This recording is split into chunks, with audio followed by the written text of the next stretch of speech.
शहर की भीड़भाड़ वाली गलियों में छोटे छोटे ठेले और खोमचे किसी कहानी से कम नहीं होते। उनमें से एक थी बेसन के पकौड़े वाली। हर सुबह उठते ही ताजे गर्मागर्म पकौड़ों की खुशबू लोगों को अपनी ओर खींच लेती थी। पर क्या आपको पता है कि इन पकौड़ों के पीछे कैसी जिंदगी छिपी होती है? यह कहानी है एक ऐसी औरत की जिसने अपनी हिम्मत और मेहनत से न केवल अपना घर चलाया बल्कि पूरे मोहल्ले के दिलों में भी जगह बनाई। कहानी। रामपुर की पुरानी गली के नुक्कड़ पर एक औरत का छोटा सा ठेला रोज सजता था। लोग उसे बस पकौड़े वाली कहकर बुलाते थे।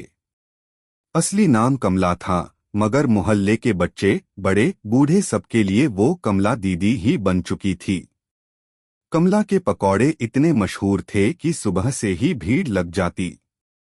बेसन की खुशबू, हरी मिर्च का तड़का, प्याज के कुरकुरे पकौड़े और साथ में इमली धनिया की चटनी, बस हर किसी की जीभ पर पानी आ जाता।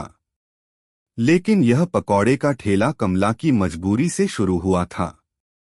संघर्ष की शुरुआत। कमला की शादी गांव में हुई थी। पति रामलाल मजदूरी करते थे। जिंदगी बहुत तंगी से गुजर रही थी, मगर खुशियां थीं। दो छोटे छोटे बच्चे थे, रीना और मोहन। एक दिन अचानक रामलाल की तबीयत बिगड़ी और डॉक्टर ने बताया कि उन्हें गंभीर बीमारी है। इलाज के पैसे कहां से आते? घर में पहले से ही खाने तक के लाले पड़े थे। कुछ महीने बाद ही रामलाल दुनिया छोड़ गए। कमला के लिए यह सबसे बड़ा सदमा था। सिर पर छोटे छोटे बच्चों की जिम्मेदारी और जेब में 1 रुपया भी नहीं। रिश्तेदारों ने मदद करने के बजाय दूरी बना ली। पहला कदम। कमला ने सोचा कि अब घर बैठकर रोने से कुछ नहीं होगा। उसने अपनी माँ से सीखा था कि बेसन के पकौड़े बड़े स्वादिष्ट बनाती हैं। कमला ने ठान लिया कि वही पकौड़े बेचकर घर चलाएगी। पहली बार जब उसने ठेला लगाया तो बहुत डर रही थी, क्या लोग खरीदेंगे, क्या मजाक उड़ाएंगे। मगर पहले ही दिन उसके बनाए पकौड़े इतने पसंद आए कि शाम तक सब बिक गए। मोहल्ले का प्यार। धीरे धीरे कमला का ठेला पूरे मोहल्ले का पसंदीदा ठिकाना बन गया। स्कूल जाते बच्चे 10 रुपए के पकौड़े लेते, दफ्तर जाते लोग गर्मागर्म पकौड़े और चाय के साथ दिन की शुरुआत करते। कमला दीदी, आज जरा मिर्च ज्यादा डालना। दीदी, चटनी थोड़ी और डाल दो। ऐसे ही आवाजों से उसका दिन कटता। लोगों का प्यार ही उसकी असली कमाई थी। बच्चों का भविष्य। कमला का एक ही सपना था, बच्चों को पढ़ा लिखाकर काबिल बनाना। पकौड़े बेचकर जो भी पैसा बचता वो रीना और मोहन की पढ़ाई पर खर्च करती। कई बार भूखी सो जाती, मगर बच्चों को भूखा नहीं सोने देती।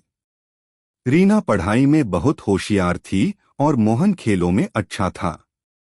माँ की मेहनत देखकर दोनों ने ठान लिया था कि वो कभी माँ को निराश नहीं करेंगे। समाज का ताना। हालांकि कुछ लोग उसकी मेहनत को भी नीचा दिखाते।